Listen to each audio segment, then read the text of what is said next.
Sign up for the 4th track in Zeus. DVD sales of all talks in vendor area on the 18th floor.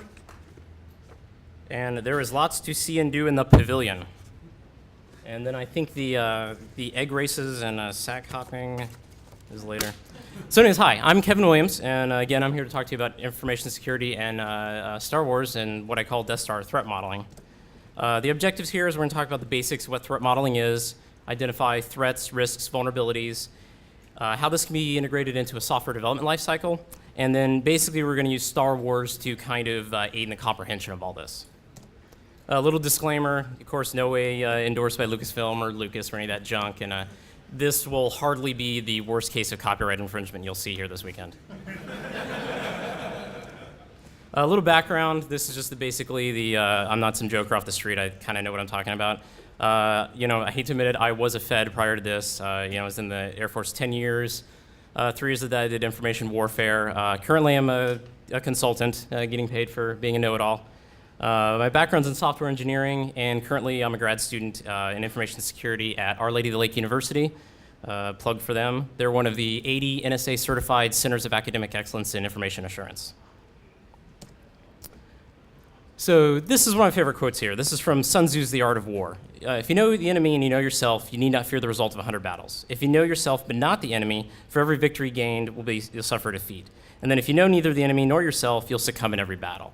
Or in layman's terms, know thyself, know thy enemy. So he wrote this 2,500 years ago, but it's as true then as it is today. And this is kind of the essence of information security and why we have to do threat modeling. So what is threat modeling? It's basically we're anticipating possible attacks and figuring out ways to fix this. So, I think we've all had that look there that Vader's got, that, what do you mean your car got towed at 2 in the morning when you're at the strip club kind of look. Last month, that's another story I'll tell you later. So, the primary goal here is to figure out, how we can be attacked and then, how we can go prioritizing to fix those.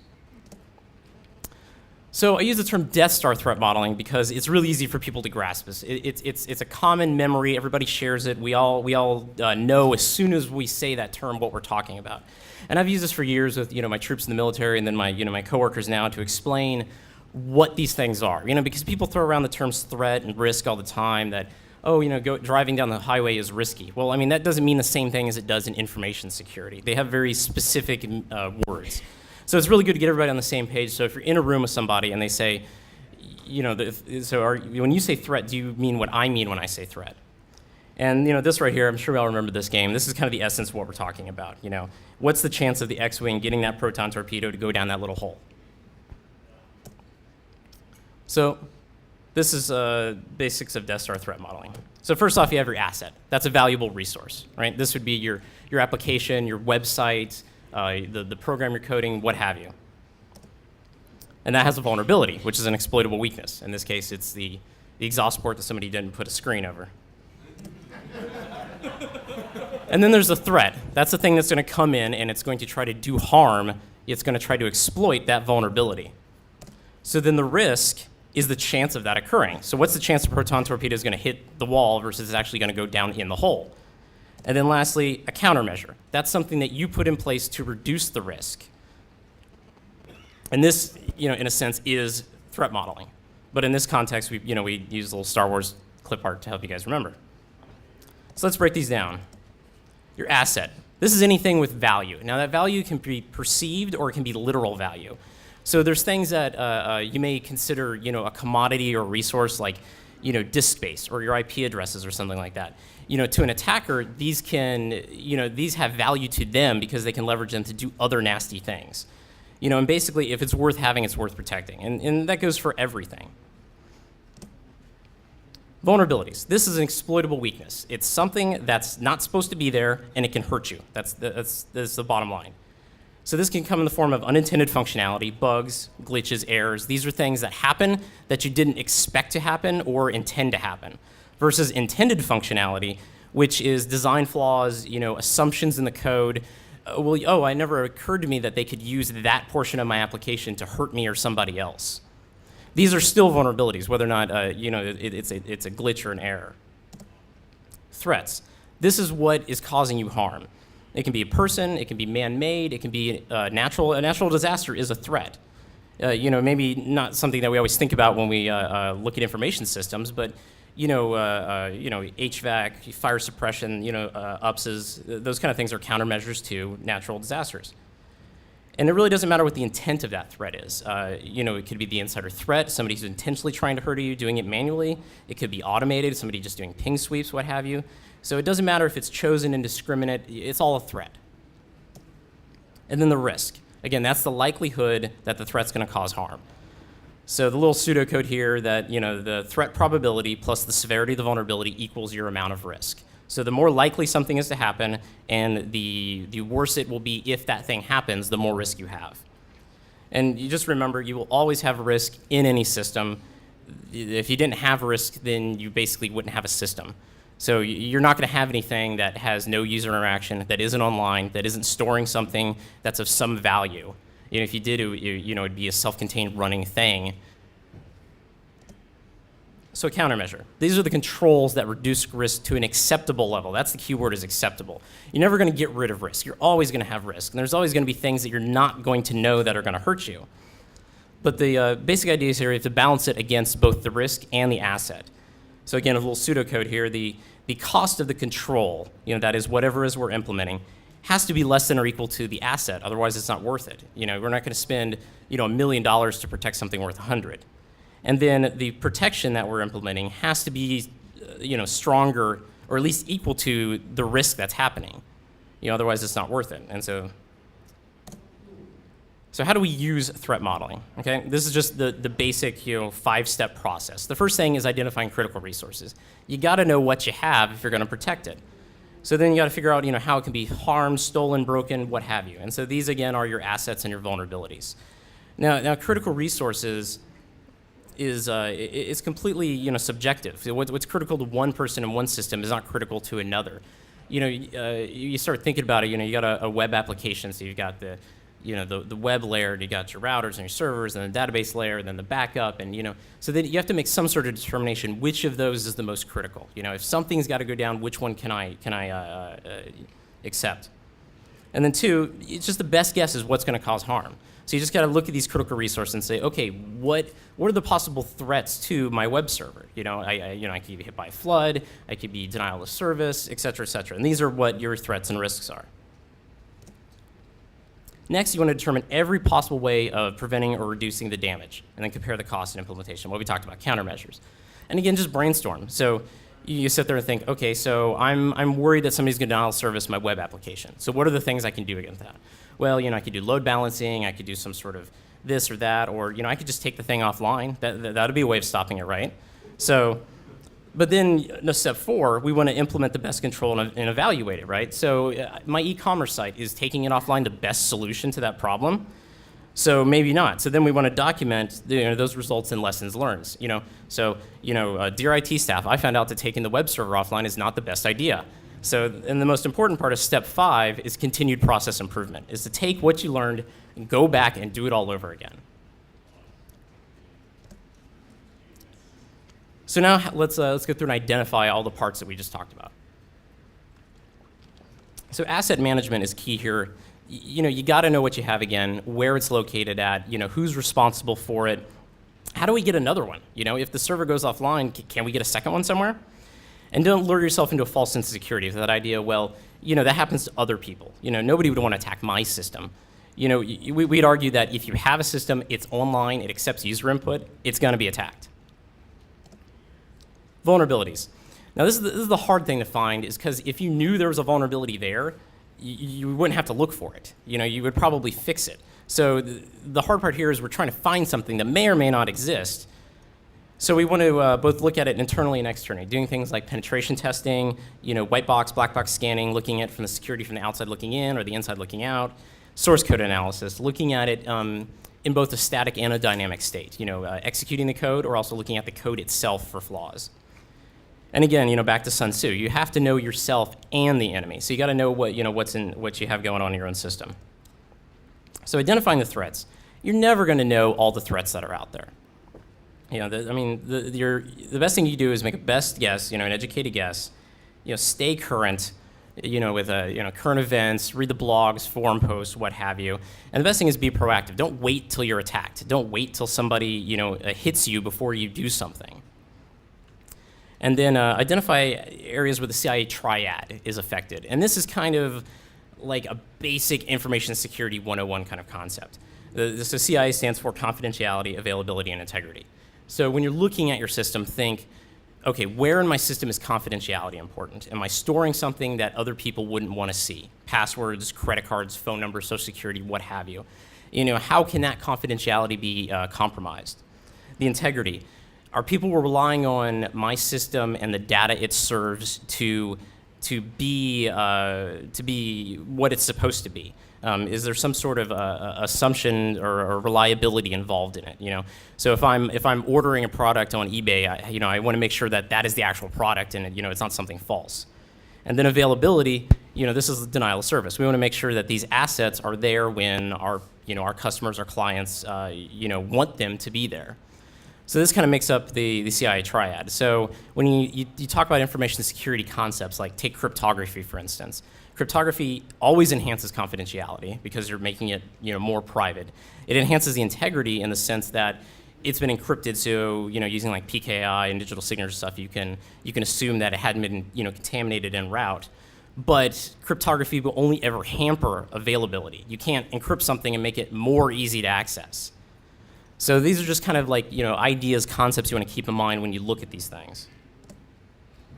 So TAINT propagation analysis. I'll give you a second to handle the name there. There's always giggles whenever you say that. So you want to assume that all user input is tainted. So the easiest way to find vulnerabilities in your system is look at it and figure out where stuff's coming in and where stuff's going out, and those are your vulnerabilities. If you didn't accept user input, it would run exactly as it's supposed to run. There'd be no problem. This is an example here from this company called Fortify. They're a source code analysis software.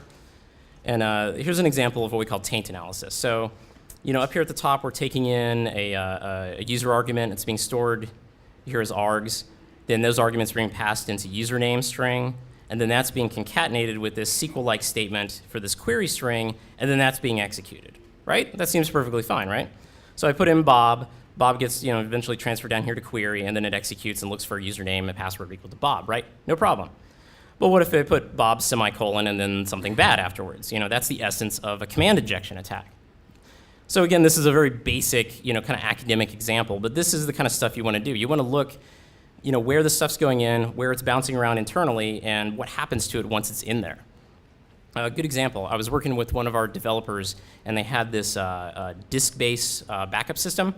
And the idea is you would log in this application, give it credentials, it would go mount a drive somewhere using those credentials, back up whatever needed to, and get rid of the mount. Well, that's great. So I started asking him, okay, so where's the credentials stored? Okay, well, they're in the database. Are they secure? Yeah, they're encrypted. So we started talking about, where the stuff is and whatnot. And then we eventually realized that, well, the logging is set by verbose, for example. By default, the logging is verbose, and the application is actually doing command line connections. So those credentials are in the log files. So that's probably not a good thing. So that's the idea of, you want to look where the stuff that's going into your application, where it ends up, and how it's handled. And this brings us to the second Death Star, and where we talk about dependencies. So not only do we have to worry about the user inputs we're taking, but we got to worry about any third parties that are associated with our application. So the Empire tried to learn the lesson from the first one. So when they had the second Death Star, rebels came to blow it up. This time they were prepared. They had a third party dependency here with the shield generator down on Endor, right? And this that was their countermeasure, right? And the idea here was that this reduced the risk from the Millennium Falcon coming in, right? But the problem here is that the dependency is now a link in your chain. The old cliche that you're only strong as the weakest link. Well, that was the case here because your dependency is a system, and that system has countermeasures. And if the system has countermeasures, that's because there's threats to that system.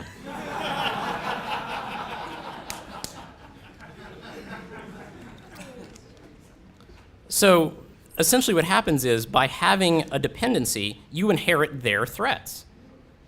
So what happens when your dependency's countermeasure fails? then those threats can exploit that dependency. Dependency goes offline, and now your risk is high. And this is all because you're assuming that this dependency is going to be secure, and that's a bad assumption. If it's beyond your control, don't trust it. Just like user input, you shouldn't trust a dependency. So how do we identify these risks? And this is a common, four-square, matrix thing. I'm sure you've seen these hundreds of times, but it's a helpful tool. So you got probability on one axis, severity on another, and you just start throwing vulnerabilities and risks and threats against it and see where they land. So category 1, we got low probability, low severity, like information disclosure. Oh, I go to the website, I malform the address, it gives me a verbose error message back from the server. Not a good thing, but it's not the end of the world. Category 2, we got low probability, high severity. This is again the natural disaster. It could happen. Am I going to waste a lot of time on it? Maybe not. I'm going to get an HVAC system. I'm going to have insurance. I'm going to have fire suppression and whatnot. But it's in the grand scheme of things, it's going to come secondary to most other stuff. Category 3, high probability, low severity. So this is going to be like spam, ping sweeps, port scans, that kind of stuff. It happens. Is it a big deal by itself? Not really. It's something we got to look at, but we're not going to waste too much time on. And then category 4, high probability, high severity. This is like a major design flaw. This is a problem. So if you have something like that, that's when you got to stop things and you got to say, let's reevaluate this kind of stuff. So that rolls into stride and dread. These are our two techniques. They're definitely not the end-all be-all, but they're tools that you can use to categorize risks and threats. And this is the kind of stuff that we see when we do like consulting reports. Is telling them that this is secure is really a qualitative measure. It's a measure of quality. It's good or it's bad. It's not very quantitative because we can't say, well, it's 80% secure. So this is a way of kind of giving people who are more comfortable with numbers. So if we look at a particular threat or risk, so for dread, for instance, we say, oh, well, you assign arbitrary numbers. It doesn't matter. It could be 1 through 3, 1 through 5, 1 through 10, doesn't matter. So you assign it some sort of level. You see, for this particular attack, it has a, on a level, on a 1, 2, 3 scale, it has a 3% chance of, damage. The reproducibility is a 2. You can do it sometimes, you can't do it all the times, but the discoverability is real low. It's really hard for them to find that we have this error. Compared with something that may be really easy to discover, but it has a low amount of damage. Then you average all together, so you have some sort of quantifiable number that you can compare to another one and say, okay, you should probably look at this one first before you move on to this one. And then stride is just a way of categorizing different attacks. Is it a spoofing attack? Is it tampering? Some things are going to be multiple ones. And again, you just assign arbitrary numbers, average it. It gives you something to work from, for proprietors and categorizing stuff. Risk management. So we have this risk. It's never going to go away, so we got to deal with it. Okay. The Mon Calamari cruiser here has got to deal with the fact that he's going to get blown out of the sky, okay? So what is he going to do with that, So you can accept it, you can transfer it, or you can mitigate it, right? So we can accept the risk. This is basically gambling. This is saying, I know there's a risk, I know it's bad, I know it could happen, but, I can live with the odds. Some people call this risk denial in saying that, okay, I know there's a risk, but I don't believe it's as bad as you think it is. I kind of think that's a bad way of looking at it. So then you can transfer the risk. Now, this can be like a literal transfer in, I want to set up my e-commerce site. I'm a coder. I don't know anything about web servers, so I'm going to have it outsourced. I'm going to have a hosting company deal with the problems of the routers and the firewalls and all that stuff. Or this could be like insurance. I know there's a risk. I know something bad could happen, so I'm going to take out insurance in case it does. So that way, I can mitigate how much damage it's going to cause because they're going to pay for it. And then the third way, mitigation. This is probably the best idea. Try the best you can to reduce the threat, again, to an acceptable level. And this rolls us into countermeasures. So countermeasures are going to be what you use to mitigate that risk, right? They have to be cost effective. Again, we're not going to spend more money, outrageous amount of money to fix something. We're not going to have a 24-hour armed guard to protect the snack bar, right? So the right tool for the job. Again, this goes with the panacea. There's no one fix to everything. You often hear people say, well, I got a firewall, right? That's going to protect me, right? Well, from some things, it's not going to protect you from, a SQL injection attack, because you're asking people to come to your website. So you've got to make sure that your countermeasure, is actually works with what you're trying to prevent. And then proportionality. There's no need in overkill here. Again, we got a spam message, so I'm going to take my e-commerce site offline. That's overkill in this sense. So how do we integrate this into a software development lifecycle? So typically in software development, you see security kind of just tacked on at the end.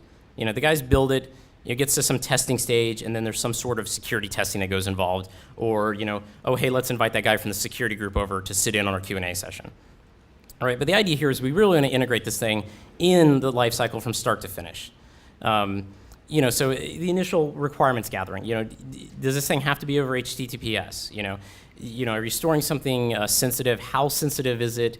Do you have any sort of regulatory compliance, HIPAA, SOX, that kind of stuff? Then when you go to code it, you want to do the source code analysis, like we said, desk checks, have other people look through it, step through it. Again, with testing, you're always going to do security there. And then, finally with, implementation and deployment of the system. So here's an example of a security in a software development lifecycle. Yes, I know it's Microsoft, but this is actually a pretty good thing that they implemented. They kind of realized that their operating systems and stuff weren't the cream of the crop. There were prettier dogs at the show. So this guy Michael Howard, the third link here, I highly recommend this. He literally wrote the book on secure coding. It's called Secure Coding. And this guy, it really is. Imagine if Simon Cowell from American Idol was a corporate security guy. That's Michael Howard.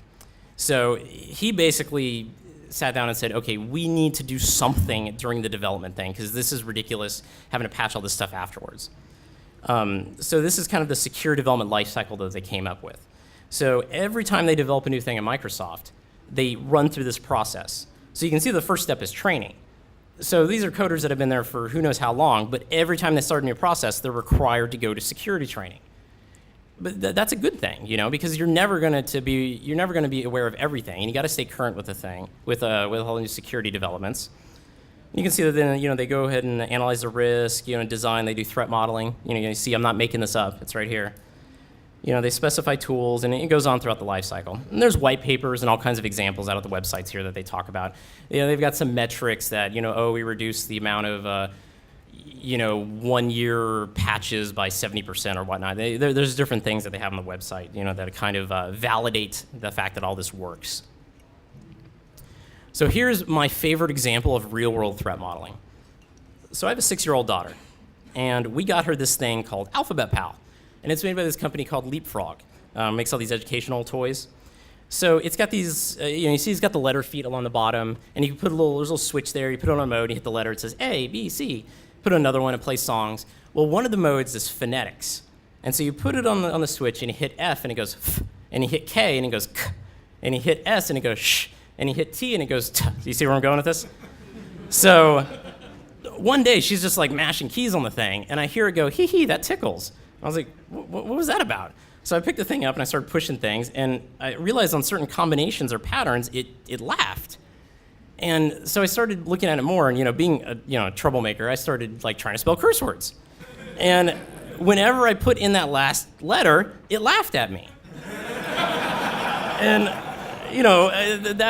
that was kind of disconcerting that this little toy knew, So it was like, F-U-C, and it laughed. And I was like, okay, well, F-U-K, and it laughed. And I'm like, well, wait a minute, somebody threat modeled this. Somebody sat down and thought that this would happen. So through my own testing and blogs, I found this blacklist. I'm sure there's more out there.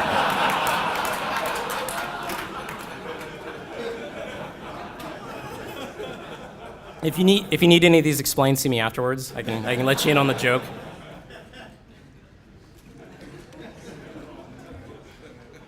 But my favorite here is the last one's Yuck. Yuck is blacklisted. All I can think is I guess they don't want the kids critiquing their mom's cooking or something. I'm not really sure why that's there. But I read this one blog post. Somebody tried over 50 racial slurs and they all went through. So at least they're an equal opportunity, So, but yeah, this is hilarious that some guy as part of his job, sat down and threat modeled this. This is what they considered a problem. All I can imagine in my head is that they got an intern to do it, because sounds like the kind of work you would give an intern. And, especially like a really good intern, one of those guys, you give them a project and they do it like 1,000 times better than you'd assume anybody in the company would ever do it. Because if you gave this to like a regular salary guy, bottom of the barrel kind of work here, yeah.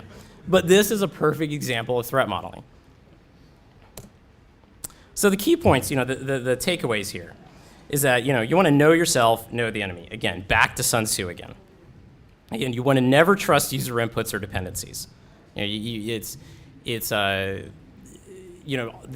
are the enemy. That's the best way to think of it. Just always default to that assumption. And so you want to think in terms, again, of the CIA triad: confidentiality, integrity, availability.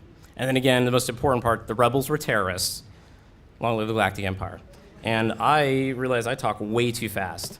So, is there any questions, discussions? Share some more anecdotes about toys? And apparently with that toy, there's newer models out there. I saw a video on YouTube just the other day of a new one that actually will spell the words. And then there was some uproar of it. So I don't know if they redid the firmware or whatnot. But yeah, so now apparently there are some that can curse. So if you Google it on YouTube, I think one of them is called like FUCK a pillar or something like that, or FUCKPEDE, I think is what they call it. So if you just Google on YouTube, you'll find it. So, questions? All right, thank you all for coming.